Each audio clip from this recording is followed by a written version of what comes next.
স্বাধীনতা দিবসের প্রথম প্রহরে জাতীয় সঙ্গীতে জাতির শ্রেষ্ঠ সন্তানদের স্মরণ। প্রস্তুত জাতীয় স্মৃতিসৌধ, বিভিন্ন স্থাপনায় আলোকসজ্জা।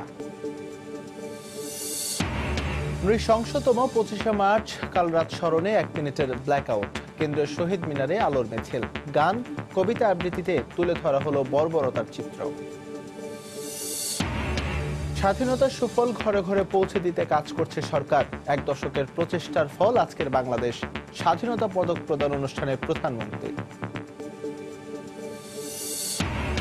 বঙ্গবন্ধুর আত্মস্বীকৃত খুনি নূর চৌধুরীকে ফেরত পাঠানোর প্রক্রিয়া শুরু। কানাডার ফেডারেল আদালতে মামলার শুনানি শেষ, সিদ্ধান্তের অপেক্ষা। এবং রাজধানীতে তেঁতুলিয়া পরিবহনের বাসের ধাক্কায় মোটরসাইকেল আরোহী নিহত। বাস থেকে ফেলে সিলেট কৃষি বিশ্ববিদ্যালয়ের শিক্ষার্থী হত্যার ঘটনায় মামলা।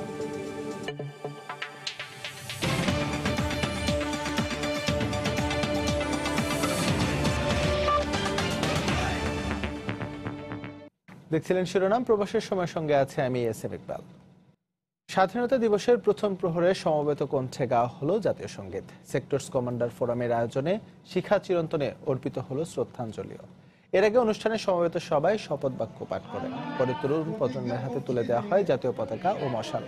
25শে মার্চ ভয়াল কাল রাত্রি স্মরণে রাত 11টা থেকে রাজধানীর সোহরাওয়ার্দী উদ্যানে শুরু হয় কর্মসূচি। সাংস্কৃতিক অনুষ্ঠানে পরিবেশিত হয় দেশাত্মবোধক গান ও নাচ, মঞ্চায়িত হয় বিশেষ পথনাটক।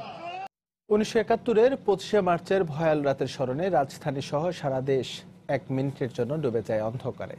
সোমবার রাত 9টা বাজার সঙ্গে সঙ্গে জরুরি স্থাপনা বাদে সরকারি, বেসরকারি ও স্বায়ত্তশাসিত প্রতিষ্ঠানগুলোতে আলো নিভিয়ে দেওয়া হয়। এদিকে কাল রাতের স্মরণে কেন্দ্রের শহীদ মিনারে মশাল মিছিল ও মানিক মিয়া এভিনিউতে পথচিত্র অঙ্কন সহ ছিল নানা আয়োজন। সোমবার রাত 9টা 1 মিনিট, অন্ধকারে ছেয়ে যায় পুরো নগর। 48 বছর আগের এমন এক 25শে মার্চের রাতে ঘুমন্ত বাঙালির উপর নারকীয় হত্যাযজ্ঞ চালিয়েছিল পাকিস্তানি বাহিনী। ব্ল্যাক আউটের মাধ্যমে ভয়াল সে রাতের ভয়াবহতা আরও একবার স্মরণ করল বাঙালি জাতি। কাল রাত স্মরণে মশাল মিছিল বের করে ঘাতক দালাল নির্মূল কমিটি। ঢাকা বিশ্ববিদ্যালয়ের বিভিন্ন সড়ক প্রদক্ষিণ করে এই মিছিল পৌঁছায় কেন্দ্রীয় শহীদ মিনারে। মুক্তিযুদ্ধের চেতনায় এক অসাম্প্রদায়িক বাংলাদেশ গড়ার প্রত্যাশা ছিল সবার। 71-এর রাজাকার, যুদ্ধ অপরাধী, গণহত্যাকারীদের পিতা ছিল পাকিস্তান। হত্যা সম্পর্কে তাদের প্রায় 2 দশক ব্যাপী অথবা 3 দশক ব্যাপী যারা কিছু জানতে পারে নাই, তাদেরকে জানাতে হবে এটাই ছিল সেই বাংলাদেশ। নিশ্চয়ই এই বাংলার যে 50% নারী, তারা সেই নারী বিদ্বেষী, মৌলবাদী, জঙ্গিবাদীদের পক্ষে হতে পারে না। ভয়াল রাতের স্মৃতি বিজড়িত জগন্নাথ হল যেন ক্ষত বিক্ষত এক বাংলাদেশ।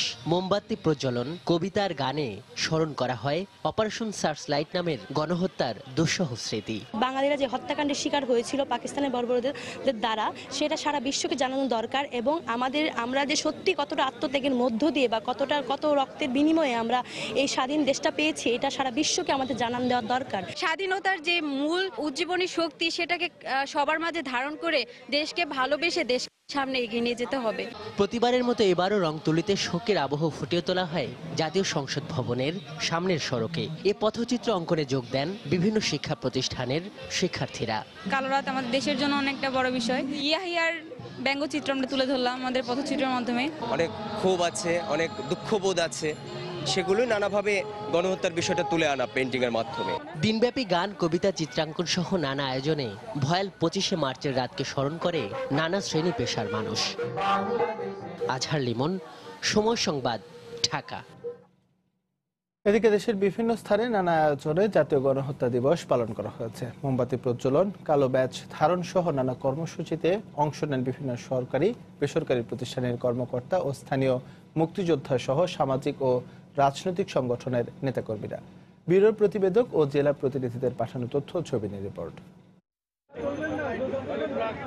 সোমবার ঘড়ির কাঁটায় রাত 9টা বেজে ওঠার সঙ্গে সঙ্গেই চট্টগ্রামের পাহাড়তলি ডুবে যায় অন্ধকারে। গণহত্যার শিকার হয়েছিলেন যারা, তাদের প্রতি শ্রদ্ধায় জ্বলে ওঠে মোমবাতি। পরে বধ্যভূমিতে শহীদদের প্রতি ফুল দিয়ে শ্রদ্ধা জানান বিভাগীয় কমিশনার, পুলিশ কমিশনার, মুক্তিযোদ্ধা সহ সর্বস্তরের মানুষ। মহান আত্মত্যাগের সাথে বাংলাদেশ পুলিশেরও ব্যাপক আত্মত্যাগ রয়েছে। আপনি জানেন রাজারবাগ দামপাড়া প্রত্যেকটা জায়গায় তা আমরা শ্রদ্ধার সাথে এই বীর শহীদদের আমরা স্মরণ করি।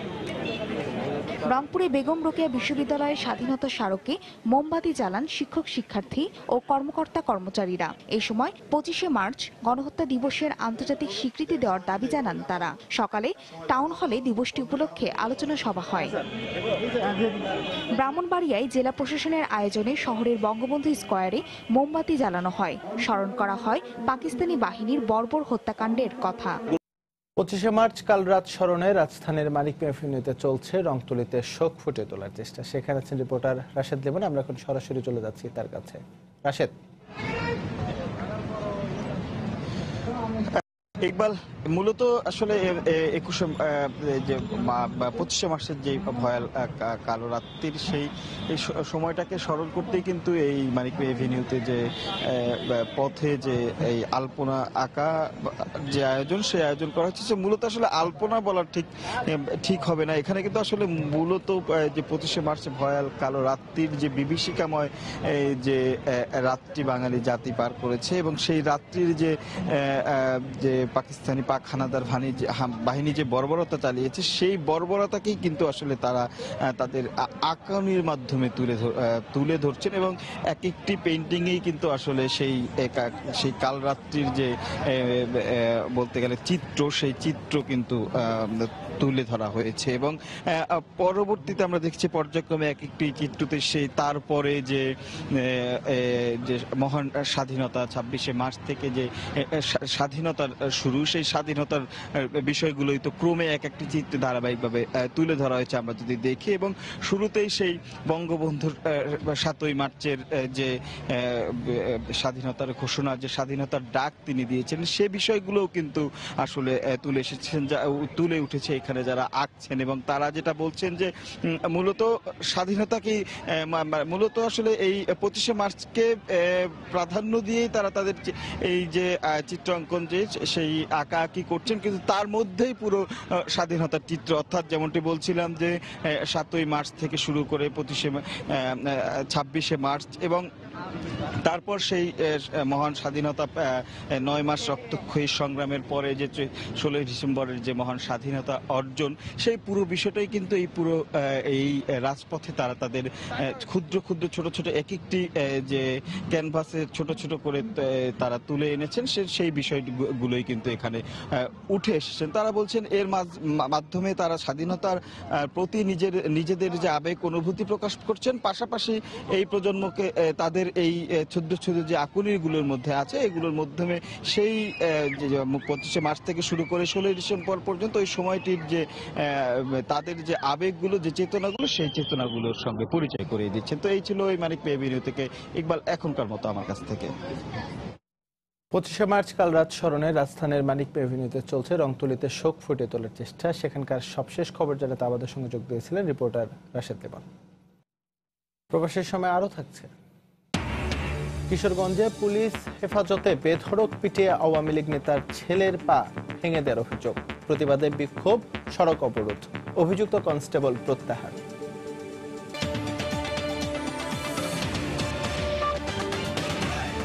স্বাধীনতা দিবসে জাতির শ্রেষ্ঠ সন্তানদের স্মরণে প্রস্তুত সাভার জাতীয় স্মৃতিসৌধ। শ্রদ্ধা নিবেদন করবেন রাষ্ট্রপতি ও প্রধানমন্ত্রী। কুচকাওয়াজ অনুষ্ঠানের প্রস্তুতিও সম্পন্ন হয়েছে। নিরাপত্তা নিশ্চিতে আইন শৃঙ্খলা রক্ষা বাহিনীর পক্ষ থেকে নেওয়া হয়েছে পর্যাপ্ত ব্যবস্থা। অপেক্ষা আর কিছুক্ষণ, তারপরই জাতির শ্রেষ্ঠ সন্তানদের শ্রদ্ধা নিবেদন করবেন সর্বস্তরের মানুষ। স্বাধীনতা দিবসে দিনের শুরুতে রাষ্ট্রপতি মোহাম্মদ আব্দুল হামিদ, প্রধানমন্ত্রী শেখ হাসিনা শহীদদের উদ্দেশ্যে দেবেন রাষ্ট্রীয় সর্বোচ্চ সম্মান গার্ড অফ অনার। সেই কর্মযজ্ঞে চূড়ান্ত মহড়া করছেন 3 বাহিনীর সদস্যরা।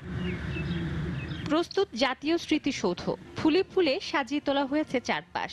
লাল সবুজের পতাকার আদলে সম্পূর্ণ সৌন্দর্য বর্ধনের কাজ। রং তুলির আঁচড়ে জীবন্ত হয়েছে স্মৃতি বিজড়িত স্থাপনা।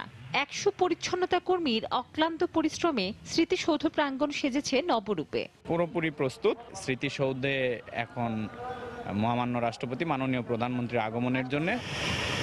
নিজেদের জীবনের বিনিময়ে যারা এনে দিয়েছে প্রিয় স্বাধীনতা, যাদের বুকে রক্তবিন্দু আজও জ্বলজ্বল করে একটি স্বাধীন পতাকায়। যাদের সর্বোচ্চ ত্যাগে আমরা পেয়েছি একটি মুক্ত স্বদেশ ভূমি, শ্রদ্ধা আর ভালোবাসায় তাদের স্মরণ করার প্রতীক্ষা তাই প্রহরবিহীন, অপেক্ষা আজীবন আর সার্বজনীন। আমরা পর্যাপ্ত নিরাপত্তা ব্যবস্থা আমরা নিয়েছি। বড় বড় LED স্ক্রিনের মাধ্যমে মুক্তিযুদ্ধের যে চেতনা সেটাকে আমরা ফুটিয়ে তুলি, মানুষের মাঝে সেটাকে আমরা ছড়িয়ে দেওয়ার চেষ্টা করি। প্রতি বছরের মতো সাভার জাতীয় স্মৃতিসৌধে আবারও নামবে লাখো মানুষের ঢল। আবারও বাঙালি শ্রদ্ধা আর ভালোবাসায় কৃতজ্ঞ চিত্তে স্বাধীনতার সুখ নিয়ে গৌরবে মর্যাদায় মাথা উঁচু করে দাঁড়াবে প্রিয় স্মৃতিসৌধ। মৌসুমী মো, সময় সংবাদ, সাভার। মহান স্বাধীনতা ও জাতীয় দিবস উপলক্ষে বর্ণিল সাজে সেজেছে রাজধানী। জাতীয় দিবসের আবহে আলোকসজ্জা করা হয়েছে নগরীর সরকারি, বেসরকারি, স্বায়ত্তশাসিত স্থাপনাগুলোতে। লাল সবুজের আলোতে সাজানো হয়েছে বাংলাদেশ ব্যাংক, সচিবালয়, নগর ভবন সহ সরকারি অফিসগুলো। স্বাধীনতা দিবসের একদিন আগে সাজানো হয়েছে উচ্চ আদালত, মৎস্য ভবন, পররাষ্ট্র ও গৃহায়ণ মন্ত্রণালয়ের দফতরগুলো। এছাড়া আলোকসজ্জা করা হয়েছে ঢাকা বিশ্ববিদ্যালয়ের কার্জন হল, একাডেমিক ভবন ও আবাসিক হলগুলোতে। এদিকে স্বাধীনতা দিবস উদযাপন সামনে রেখে রাজধানীতে নিরাপত্তা জোরদার করা হয়েছে। কূটনৈতিক পাড়ায় লক্ষ্য করা গেছে বাড়তি সতর্কতা। ডিএমপির উপকমিশনার মাসুদুর রহমান জানিয়েছেন, বিভিন্ন দিবসকে কেন্দ্র করে বরাবরের মতোই নিরাপত্তা জোরদার করা হয়েছে, তবে জঙ্গি হামলার কোনো আশঙ্কা নেই। 26শে মার্চ মহান স্বাধীনতা দিবস, আর এই বিশেষ দিনকে কেন্দ্র করে কোনো ধরনের অপ্রীতিকর ঘটনা এড়াতে রাজধানী জুড়ে নেওয়া হয়েছে নিশ্ছিদ্র নিরাপত্তা ব্যবস্থা। রাজধানীর গুলশান, বনানী, বাড়িধারার প্রত্যেকটি প্রবেশ মুখে বসানো হয়েছে চেকপোস্ট। সন্দেহ হলেই তল্লাশি করা হচ্ছে যানবাহনকে। একই সঙ্গে বাড়িধারায় ঢুকতে হলে দেখাতে হচ্ছে জাতীয় পরিচয়পত্র বা অফিস আইডি কার্ড। নিরাপত্তা ব্যবস্থাকে স্বাগত জানিয়ে সাধারণ মানুষ বলছেন, শুধু বিশেষ দিবস নয়, নাগরিক নিরাপত্তায় বছরের প্রতিটি দিনই এমন তৎপরতা আশা করেন তারা।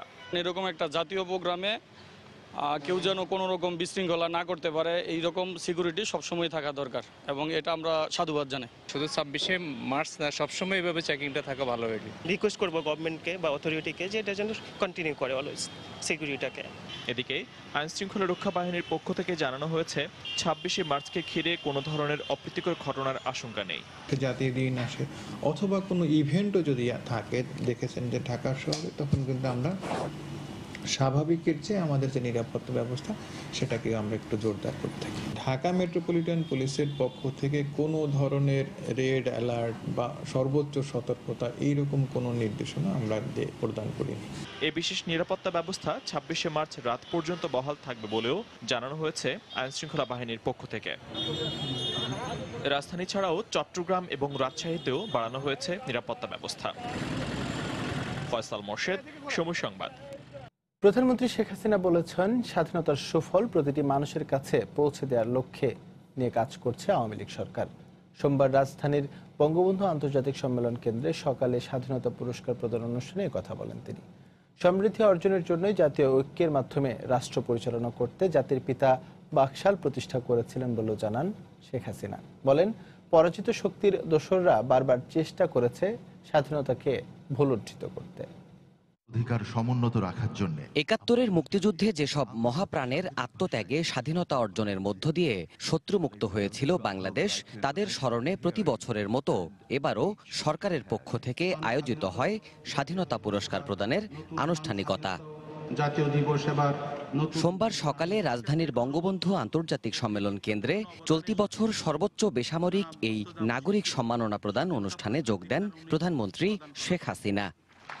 স্বাধীনতা পুরস্কারে ভূষিত জাতীয় পর্যায়ে গৌরবোজ্জ্বল ও কৃতিত্বপূর্ণ অবদানের স্বীকৃতি হিসেবে এবছর ১৩ বিশিষ্ট ব্যক্তি ও একটি প্রতিষ্ঠানকে স্বাধীনতা পুরস্কারে ভূষিত করা হয়। ৬৬ সালে তিনি ৬ দফা অনুষ্ঠানে প্রধানমন্ত্রী বলেন, অর্থনৈতিক সমৃদ্ধি অর্জনের জন্য সবার অংশগ্রহণে বঙ্গবন্ধু বাকশাল গড়ে তুললেও পরাজিত শক্তির দোসররা মিথ্যা অপবাদ ছড়িয়েছিল এর বিরুদ্ধে। জাতির পিতার যে উদ্যোগটা ছিল যে বাংলাদেশ কৃষক শ্রমিক আওয়ামী লীগ গঠন করে সকল দলকে নিয়ে জাতীয় ঐক্য গড়ে তুলে দেশকে উন্নয়নের পথে এগিয়ে নিয়ে যাওয়া এবং তার জন্য সুনির্দিষ্ট কয়েকটা লক্ষ্য তিনি নির্দিষ্ট করে দিয়েছিলেন। তার বিরুদ্ধে ব্যাপকভাবে অপপ্রচার চালানো শুরু হয়েছিল। শেখ হাসিনা বলেন 25শে মার্চের আন্তর্জাতিক স্বীকৃতি আদায়ের জোর প্রচেষ্টা চালাতে হবে। পাকিস্তানি হানাদার বাহিনী যে আমাদের উপর যে নিরস্ত্র বাঙালির উপরে গণহত্যা চালিয়েছিল, আমরা লাখো মানুষ হারিয়েছি। কাজী এই দিনটি গণহত্যা দিবস হিসেবে যাতে আন্তর্জাতিক স্বীকৃতি পায়, সেটার জন্য আমাদের প্রচেষ্টা চালাতে হবে। শেখ হাসিনা বলেন অব্যাহত উন্নয়নের ফলে বিশ্বের দাতা সংস্থাগুলো এখন আর করুণার চোখে দেখে না দেশকে, এটি এখন বড় অর্জন। আজকে বাংলাদেশের কথা শুনে মানুষ। দেবাশিস রায়, সময় সংবাদ, ঢাকা। রাজপথের আন্দোলনের মাধ্যমে বেগম জিয়াকে মুক্ত করতে নেতাকর্মীদের প্রতি আহ্বান জানালেন বিএনপির শীর্ষ নেতারা। সোমবার সন্ধ্যায় রাজধানীর ইঞ্জিনিয়ার্স ইনস্টিটিউশন মিলনায়তনে বিএনপি আয়োজিত স্বাধীনতা দিবসের আলোচনা অনুষ্ঠানে তারা এই আহ্বান জানান। ভুল ত্রুটি সূত্রে দলকে শক্তিশালী করার আহ্বানও জানান তারা। বেগম খালেদা জিয়ার মুক্তি আইনে লড়াই হবে না, এবার লড়াই করতে হবে রাস্তায়। আমাদের সংগঠনগুলোকে মজবুত করে যেখানে যে ভুল ত্রুটি আছে সেগুলোকে আমরা সূত্রে নিয়ে লড়াই করে দেশনেত্রী বেগম খালেদা জিয়াকে মুক্ত করতে হবে। পরিত্যক্ত নির্জন কারাগারে প্রতিদিন তার শরীর খারাপ হচ্ছে এবং কিন্তু দুর্ভাগ্য ভয়ঙ্কর, এই ভয়াবহ সরকার তার চিকিৎসার ব্যবস্থা পর্যন্ত করছে না। জনগণকে সঙ্গে নিয়ে তাকে মুক্ত করব এবং তাকে মুক্ত করলেই গণতন্ত্রকে মুক্ত করা হবে। রাজধানীর শেওড়াপাড়ায় তেতুলিয়া পরিবহনের বাসের ধাক্কায় এক মোটরসাইকেল আরোহী নিহত হয়েছেন। নিহতের নাম নুর ইসলাম শান্ত, তার বাড়ি মাদারীপুরে। ঘটনার পরপরই বাসের চালককে আটক করে মিরপুর মডেল থানায় নেওয়া হয়। জব্দ করা হয়েছে বাসটিকেও। অন্য সব দিনের মতোই নিজের মোটরসাইকেলে রাজধানীর মিরপুরের দিকে যাচ্ছিলেন নূর ইসলাম শান্ত। তবে মিরপুর পৌঁছানোর আগেই শেওড়াপাড়া বাস স্ট্যান্ডেই জীবনের গতি থামিয়ে দেয় একই রুটের তেতুলিয়া পরিবহনের একটি বাস। সিসিটিভি ফুটেজে দেখা যায় ঘাতক বাস প্রথমে বাইকটিকে পেছন থেকে ধাক্কা দিলে রাস্তায় পড়ে যায় চালক। এরপরই বেশ কিছু দূর টেনে নিয়ে যায় ঘাতক বাস। প্রত্যক্ষদর্শীরা জানান তাৎক্ষণিক বাস থামানো গেলে হয়তো বেঁচে যেত আরও একটি প্রাণ। এখান থেকে হ্যাঁচড়াইতে এইখানে নিচে যখন আমরা দুজন চিল্লা ফাল্লা করলাম তখন সে ব্রেকটা করলো না। যখন সামনে গিয়া মনে করেন পিছনের সামনের চাকাটা যখন সিনার উপর উঠছে, যখন পিছনের চাকাটাও সিনার উপর উঠছে, তখন ওই জায়গায় আমরা সামনে গিয়ে দাঁড়াইলাম। যে লোকটা পড়ে আছে সব লোকজন দেখতেছে, কেউই ধরে নাই। তো লাস্টে নিজেই আমি হাত দিয়ে আরেকজনকে, মানে সবাই যারা ছিল তাদেরকে বলছে ভাই একটু হেল্প করেন। তখন 2-3টা ভাই হেল্প করে গাড়িতে একটা গাড়ি, পুলিশ ভাই এসে একটা গাড়ি দাঁড় করাইলো। তো ওই গাড়িতে উঠাই দিল। উঠাই দেওয়ার পর আমি হসপিটালে নিয়ে গেলাম। ঘটনাস্থলে দায়িত্বপ্রাপ্ত ট্রাফিক সার্জেন্ট জানান তাৎক্ষণিকভাবে তাকে উদ্ধার করে স্থানীয় একটি হাসপাতালে নেওয়া হয়। সেখান থেকে সোহরাওয়ার্দী হাসপাতালে নেওয়ার পথে মারা যান শান্ত। অবস্থা খুবই মুমূর্ষু ছিল। পরবর্তীতে জানা গেছে যে উনি মৃত, মারা গেছেন হসপিটালে যাওয়ার পরে। ঘাতক বাস চালক এবং বাসটিকে আটক করে মিরপুর মডেল থানায় সোপর্দ করা হয়েছে বলে জানান তিনি। মামুন আব্দুল্লাহ, সময় সংবাদ, ঢাকা। এদিকে বাস থেকে ফেলে সিলেট কৃষি বিশ্ববিদ্যালয়ের শিক্ষার্থী ওয়াসিমকে হত্যার ঘটনায় মামলা করা হয়েছে। এ হত্যাকাণ্ডের বিচার দাবিতে ক্লাস পরীক্ষা বর্জন কর্মসূচি পালন করছেন সহপাঠীরা। শিক্ষার্থীরা জানান আগামী 27 মার্চ পর্যন্ত ক্লাস পরীক্ষা বর্জন কর্মসূচি অব্যাহত থাকবে। এদিকে এই ঘটনায় সোমবার দুপুরে বিশ্ববিদ্যালয়ের প্রক্টর মৃত্যুঞ্জয় কুঞ্জু বাদী হয়ে উদার পরিবহনের চালক, হেলপার ও সুপারভাইজারকে আসামি করে মৌলভীবাজার সদর থানায় হত্যা মামলা করেছেন। শনিবার বিকেলে উদার পরিবহনের একটি বাসে হবিগঞ্জ থেকে ফিরছিলেন সিলেট কৃষি বিশ্ববিদ্যালয়ের 11 শিক্ষার্থী। বাসটি মৌলভীবাজারের বিশ্ব রোডে পৌঁছালে ভাড়া নিয়ে হেলপারের সঙ্গে তাদের কথা কাটাকাটির এক পর্যায়ে বাসের হেলপার ওয়াসিম সহ দুজনকে ধাক্কা দেয়। এতে চলন্ত বাস থেকে পড়ে গুরুতর আহত হন ওয়াসিম। পরে চিকিৎসাধীন অবস্থায় ওসমানী মেডিকেল কলেজ হাসপাতালে তার মৃত্যু হয়।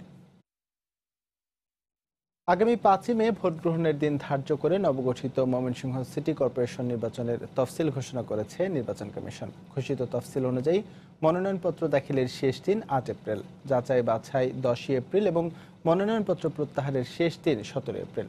সোমবার বিকেলে ইসি সচিবালয়ে কমিশন সচিব হেলাল উদ্দিন আহমদ জানান এই নির্বাচনের সবকটি কেন্দ্রেই ভোট হবে ইভিএম এর মাধ্যমে। মনোনয়নপত্র দাখিলের শেষ দিন 8 এপ্রিল, মনোনয়নপত্র বাছাই 10 এপ্রিল, আপিল দায়ের 11 থেকে 13 এপ্রিল, আপিল নিষ্পন্ন 14 থেকে 16 এপ্রিল প্রত্যাহারের তারিখ 17 এপ্রিল, প্রতীক বরাদ্দ হবে 18 এপ্রিল, আর ভোট গ্রহণ হবে 5 মে। 130টি ভোট কেন্দ্রের পুরোটাই ইভিএম এর মাধ্যমে ভোট গ্রহণ করা হবে। প্রশ্ন ফাঁস বন্ধে পরীক্ষা শুরুর 25 মিনিট আগে সেট ঘোষণা করার পর পরীক্ষার্থীদের প্রশ্নপত্র বিতরণ করা হবে বলে জানিয়েছেন শিক্ষামন্ত্রী ডাক্তার দীপুমণি। সোমবার দুপুরে সচিবালয়ে এইচএসসি পরীক্ষা সংক্রান্ত আইন শৃঙ্খলা বিষয়ক কমিটির বৈঠক শেষে ব্রিফিং করেন তিনি। মন্ত্রী জানান, 1 এপ্রিল থেকে 6 মে পর্যন্ত বাংলাদেশে কোচিং সেন্টার বন্ধ থাকবে। নিষেধাজ্ঞাকে এড়িয়ে নানানভাবে তারা অসাধু উপায় অবলম্বন করেন এবং নানানভাবে কোচিং সেন্টার খোলা রাখার বিভিন্ন চেষ্টা চালিয়ে যান। সে কারণে আমরা বাধ্য হয়ে সকল ধরনের কোচিং সেন্টারই বন্ধ রাখছি 1 এপ্রিল থেকে 6 মে পর্যন্ত। প্রত্যেক কেন্দ্রের জন্য একজন করে নির্বাহী ম্যাজিস্ট্রেট বা ট্যাগ অফিসার নিয়োগ দিতে হবে। তিনি ট্রেজারি হতে কেন্দ্রের সচিব সহ প্রশ্ন বের করে পুলিশ প্রহরায় সকল সেটের প্রশ্ন কেন্দ্রে নিয়ে যাবেন। পরীক্ষা শুরু হওয়ার 25 মিনিট পূর্বে অর্থাৎ 30 মিনিট পূর্বে সকল পরীক্ষার্থী তাদের যার যার আসনে বসবে, আর পরীক্ষা শুরুর 25 মিনিট পূর্বে প্রশ্নের সেট কোড ঘোষণা করা হবে। কম বেতন ও ক্লাসে পাঠদান নিশ্চিত না হয় কোচিং বাণিজ্যকে উৎসাহিত করছে, এমনটাই দাবি শিক্ষক ও অভিভাবকদের। তারা বলছেন, ক্লাসে যেহেতু প্রয়োজনীয় পাঠদান হয় না, তাই ঝুঁকতে হয় কোচিং সেন্টারের দিকে। শিক্ষামন্ত্রী জানালেন, এই খাতে বাণিজ্য ও দুর্নীতি বন্ধ করতে কাজ করছে সরকার। তবে শিক্ষাবিদরা বলছেন, শিক্ষা নিয়ে ব্যবসা বন্ধে আরও কঠোর হতে হবে। পিঙ্কি আক্তারের রিপোর্ট, ক্যামেরায় ছিলেন সুমন আহমেদ। একটি পরিচিত বেসরকারি স্কুলে গণিতের শিক্ষক তিনি। শ্রেণীকক্ষের বাইরেও শিক্ষার্থীরা পড়তে আসেন তার কাছে। 35 থেকে 40-45 মিনিটে 70 জন বাচ্চা, হাউ ক্যান দিস পসিবল যে পুরোপুরি পাঠদানটা ওখানে কমপ্লিট করা? 12,000 টাকা বা 16,000 টাকার স্কেলে কত টাকা বেতন আসে? সকাল থেকে রাত স্কুল শেষে কিংবা স্কুলে যাওয়ার আগে বিভিন্ন শিক্ষকদের কাছে ছোটেন শিক্ষার্থীরা। অভিভাবকরা বলছেন, সন্তানকে সময় দিয়ে পড়াতে না পারায় কোচিংয়ে নিয়ে আসছেন তারা। আর ক্লাসরুমে স্বল্প সময়ে অতিরিক্ত পড়ার চাপ কুলিয়ে উঠতে না পেরে শিক্ষকদের কাছে দ্বারস্থ হচ্ছেন শিক্ষার্থীরা। স্কুলে এত দ্রুত আগায় কি বুঝতে পারি না। স্কুলে ম্যাক্সিমাম টাইম বন্ধ থাকে, যার জন্য আর কি সিলেবাস কমপ্লিট করা হয় না। এরপর কোচিংয়ে ভালো মানের পড়া আছে, এদিকে জন্য পড়াটা আর কি শেখার জন্য ভালো মতো এদিকে আসে। ক্লাসে সেরকম পড়াটা পাচ্ছি না, এর জন্য আমাদের কোচিংয়ে আসতে হচ্ছে। আমি তাকে যে এক্সট্রা কেয়ার সেই সময়টা পাচ্ছি না বলে আমি আলাদা করে যত্ন নেওয়ার জন্য তাকে এখানে নিয়ে আসছি। শিক্ষাকে ব্যবসার মূলধন হিসেবে নিয়ে একটি অসাধু চক্র কোচিং বাণিজ্য করছে। এ বিষয়ে সম্প্রতি শিক্ষামন্ত্রী বলেছেন, কোচিং নয় বাণিজ্য বন্ধ করতে চান তিনি। এই কোচিং এর মধ্যে যতটুকু অনৈতিক, যতটুকু মধ্যে দুর্নীতি জড়িত, সেইটুকুকে আমাদের বাদ দিতে হবে।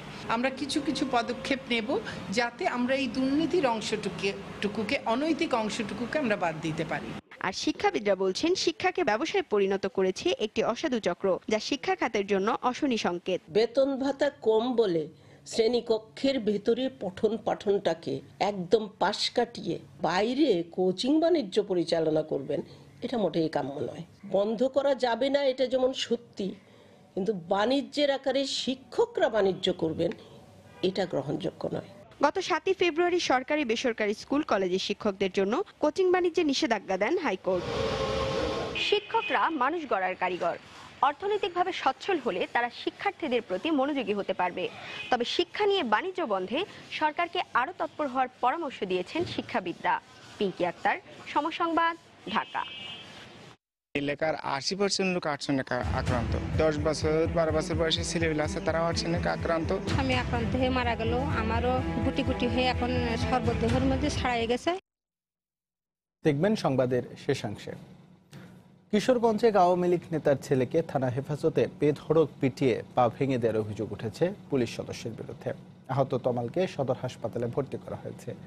এই ঘটনায় প্রতিবাদে সড়ক অবরোধ করে বিক্ষোভ করেছেন আওয়ামী লীগ নেতাকর্মীরা। অভিযুক্ত পুলিশ কনস্টেবলকে এরই মধ্যে প্রত্যাহার করা হয়েছে। কিশোরগঞ্জ প্রতিনিধি নূর মোহাম্মদের তথ্য ছবি নিয়ে রিপোর্ট। রোববার বিকেলে কিশোরগঞ্জ সদর উপজেলা নির্বাচনে যশোদল টেক্সটাইল মিল কেন্দ্রে অশালীন আচরণের অভিযোগে স্থানীয় ইউনিয়ন আওয়ামী লীগ সভাপতি শফিকুল হক বাবুলের ছেলে তমালকে 3 মাসের কারাদণ্ড দেন ভ্রাম্যমাণ আদালত। পরে তাকে পুলিশের কাছে হস্তান্তর করা হয়। স্বজনদের অভিযোগ, রাত 8:30টার দিকে সদর থানায় হ্যান্ডকাপ পরিয়ে তাকে বেধড়ক পেটায় পুলিশ কনস্টেবল ইমরান। এ সময় তার ডান পা ভেঙে যায়, পরে তাকে সদর হাসপাতালে ভর্তি করা হয়। ঘটনা জানাজানি হলে এর প্রতিবাদে রাতে বিক্ষোভ মিছিল করেন স্থানীয় আওয়ামী লীগ নেতাকর্মীরা। আইনকে লঙ্ঘন করে এই ছেলেকে যারা মারধর করেছে তাদের দৃষ্টান্তমূলক শাস্তি চাই। 20 ঘন্টার ভিতরে যেমন কোর্টেজি ক্লোজ করছে, ওসি সহ স্টাফ 24 ঘন্টার ভিতরে ক্লোজ করতে হবে। অভিযুক্ত পুলিশ কনস্টেবলের বিরুদ্ধে ব্যবস্থা নিতে সোমবার দুপুরে শহরের কালীবাড়ি এলাকায় সড়ক অবরোধ করে বিক্ষোভ মিছিল ও মানববন্ধন করেন স্থানীয় আওয়ামী লীগ নেতাকর্মী ও এলাকাবাসী। পরে পুলিশের পক্ষ থেকে অভিযুক্তকে প্রত্যাহার করে প্রয়োজনীয় ব্যবস্থা নেওয়ার কথা জানান জেলা পুলিশ সুপার। পুলিশ কর্তৃক যে অন্যায় হয়েছে এই জন্য পুলিশকে আমরা ক্লোজ করেছি, তদন্ত করার জন্য তদন্ত কমিটি করেছি। যে অন্যায় আমরা পাবো, যারা যারা এখানে দোষী আছে তাদের আমরা আমাদের বিভাগীয় ব্যবস্থায় মামলায় নিয়ে আসবো। অভিযুক্ত পুলিশ কনস্টেবল ইমরান ও কিশোরগঞ্জ থানার ভারপ্রাপ্ত কর্মকর্তার বিরুদ্ধে ব্যবস্থা না নিলে কঠোর আন্দোলনের হুঁশিয়ারি দেন আওয়ামী লীগ নেতাকর্মীরা। সময় সংবাদ, কিশোরগঞ্জ। যশোরের চৌগাছা উপজেলায় পানিতে মাত্রাতিরিক্ত আর্সেনিকের প্রভাবে বাড়ছে পানিবাহিত নীরব ঘাতক আর্সেনিকোসিস রোগ। গত 20 বছরে মৃত্যু হয়েছে শতাধিক আর রোগাক্রান্ত হাজার হাজার মানুষ। এই জনপদের মানুষের জন্য যে পানি ব্যবস্থাপনা গড়ে তোলা হয়েছে, রক্ষণাবেক্ষণের অভাবে তার অধিকাংশই এখন অকেজো। তাই পর্যাপ্ত বিশুদ্ধ পানির জন্য টেকসই ও দীর্ঘস্থায়ী পরিকল্পনার দাবি ভুক্তভোগীদের। তবে জনস্বাস্থ্য প্রকৌশল বিভাগ বলছে সে লক্ষ্যে কাজ করছে তারা। যশোর প্রতিনিধি জুয়েল মৃধার তথ্য ও আবুল কালাম আজাদের ছবি নিয়ে রিপোর্ট। আর্সেনিক আমাদের মাড়ুয়াতে ধরা পড়ে, তখন আমার মেজে ভাই প্রথম আক্রান্ত হয় এবং আমার পরিবারের সবাই আক্রান্ত হয়। হওয়ার পরে আমার মেজে ভাইটা মারা যায়। মারা যাওয়ার পরপরই আমার এই আর্সেনিক দেখা যায়। দেওয়ার পরেই আমি তখন আমার অপারেশন করে আমার ফুসফুসটা বাদ দেওয়া হয়। 1998 সালে যশোরের চৌগাছা উপজেলার মারুয়া গ্রামে প্রথম আর্সেনিকোসিস রোগীর সন্ধান পাওয়া যায়। এরপর জাপানি দাতা সংস্থা জাইকা ওই এলাকার টিউবওয়েলের পানি পরীক্ষা করে আর্সেনিক পায়। পরবর্তী সমীক্ষায় উপজেলা জুড়েই মেলে মাত্রাতিরিক্ত আর্সেনিকের প্রমাণ। এলাকার 80% লোক আর্সেনিক আক্রান্ত, প্লাস আমাদের এলাকায় যে 10 বছর 12 বছর বয়সী ছেলেগুলো আছে তারাও আর্সেনিক আক্রান্ত। আমার স্বামী আক্রান্ত হয়ে মারা গেল, আমারও গুটি গুটি হয়ে এখন সর্বদেহের মধ্যে ছড়িয়ে গেছে। 2001 সাল থেকে উপজেলা জুড়েই নিরাপদ পানি সরবরাহের জন্য সরকারি বেসরকারি উদ্যোগে পাতকুয়া, ডাগ অয়েল, বিভিন্ন প্ল্যান্ট নির্মিত হয়। এর মধ্যেই মারা যান শতাধিক মানুষ ও রোগাক্রান্ত হয় হাজার হাজার মানুষ। 2015 সাল পর্যন্ত জাইকার সহযোগী প্রতিষ্ঠান এশিয়া আর্সেনিক নেটওয়ার্ক এসব স্থাপনা এবং চিকিৎসার দেখভাল করলেও জাপানি নাগরিক হোশিকোনিও হত্যার পর সব থমকে যায়। এরপর গত 3 বছরের বেশি সময় ধরে রক্ষণাবেক্ষণের অভাবে পানির উৎসগুলোর অধিকাংশই এখন অকেজো। 1 কিলোমিটার দূরে পানি আনতে হয়। যা আর্সেনিক মুক্ত কল ছিল সেগুলো অকেজো হয়ে গেছে, আর যা দুটো একটা ভালো আছে সেইগুলোতে সেখানতে পানি ব্যবহার করতে হয়। দুটো ভাই মারা গিয়েছে আর্সেনিকের কারণে, বুঝছে। এখন আমার আছে, আমারও তো ভয় আছে যে পানির জন্য সমস্যা হচ্ছে, কিন্তু পানি খেয়ে একটু কম হচ্ছে, কিন্তু আরো যদি ভালো হয় পানিটা তাহলে সমস্যা কেটে যাবে। মাত্রাতিরিক্ত আর্সেনিকের ফলে বাড়ছে সামাজিক সমস্যাও। এ কারণে টেকসই ও দীর্ঘস্থায়ী পরিকল্পনা গ্রহণের দাবি স্থানীয়দের। আমার দেওরের গায়ে প্রচুর আর্সেনিক, আমরা একটু বিয়ে দিতে গেলে এখন ভয় পাচ্ছি যে শ্বশুরবাড়ি যে আগলা হবে তখন ওর গায়ে তো অতিরিক্ত আর্সেনিক, এবারটা তো হয়তো বিয়ে ভেঙে যেতে পারে। নতুন কোনো আত্মীয়স্বজন আসলে বা নিজেদের আত্মীয়স্বজন আসলে দিনের দিনে চলে যায় বা সাথে করে পানি নিয়ে আসে, পানি পান করতে চায় না। জনস্বাস্থ্য প্রকৌশল বিভাগের কর্মকর্তার দাবি, বিশুদ্ধ পানি নিশ্চিত করতে পানি শোধনাগার স্থাপন ও পাইপলাইনে পানি সরবরাহ সহ সব ধরনের উদ্যোগই নেওয়া হচ্ছে। বিশ্বব্যাংকের অর্থায়নে একটি প্রকল্প বাস্তবায়ন করবে এবং যা আগামী 6 মাসের মধ্যে এর কাজ শুরু হবে। এর ফলে চৌগাছা পৌরবাসী আর্সেনিক মুক্ত পানি পাবে। জনস্বাস্থ্য প্রকৌশল অধিদপ্তরের তথ্য মতে উপজেলায় 3656টি নলকূপ রয়েছে। সময় সংবাদ, যশোর। এ পর্যায়ে শীর্ষ সংবাদ জানিয়ে দেব আরেকবার। স্বাধীনতা দিবসের প্রথম প্রহরে জাতীয় সঙ্গীতে জাতির শ্রেষ্ঠ সন্তানদের স্মরণ, প্রস্তুত জাতীয় স্মৃতিসৌধ, বিভিন্ন স্থাপনায় আলোকসজ্জা। নৃশংসতম 25শে মার্চ কাল রাত স্মরণে 1 মিনিটের ব্ল্যাকআউট, কেন্দ্রের শহীদ মিনারে আলোর মিছিল, গান কবিতা আবৃত্তিতে তুলে ধরা হলো বর্বরতার চিত্র। স্বাধীনতার সুফল ঘরে ঘরে পৌঁছে দিতে কাজ করছে সরকার। এক দশকের প্রচেষ্টার ফল আজকের বাংলাদেশ। স্বাধীনতা পদক প্রদান অনুষ্ঠানে প্রধানমন্ত্রী। বঙ্গবন্ধুর আত্মস্বীকৃত খুনি নূর চৌধুরীকে ফেরত পাঠানোর প্রক্রিয়া শুরু। কানাডার ফেডারেল আদালতে মামলার শুনানি শেষ, সিদ্ধান্তের অপেক্ষা। এবং রাজধানীতে তেঁতুলিয়া পরিবহনের বাসের ধাক্কায় মোটরসাইকেল আরোহী নিহত। বাস থেকে ফেলে সিলেট কৃষি বিশ্ববিদ্যালয়ের শিক্ষার্থী হত্যার ঘটনায় মামলা। এই ছিল প্রবাসের সময়। যে কোনো খবর পেতে ভিজিট করুন সময়নিউজ.tv। আপনার মোবাইলের সময় সংবাদ দেখতে ও সকল খবর পেতে ডাউনলোড করুন সময় অ্যাপ। এছাড়া এই মাত্র পাওয়া খবর মোবাইলে পেতে SMS করুন *PN লিখে পাঠিয়ে দিন 16242 নম্বরে। সঙ্গে থাকুন সময়।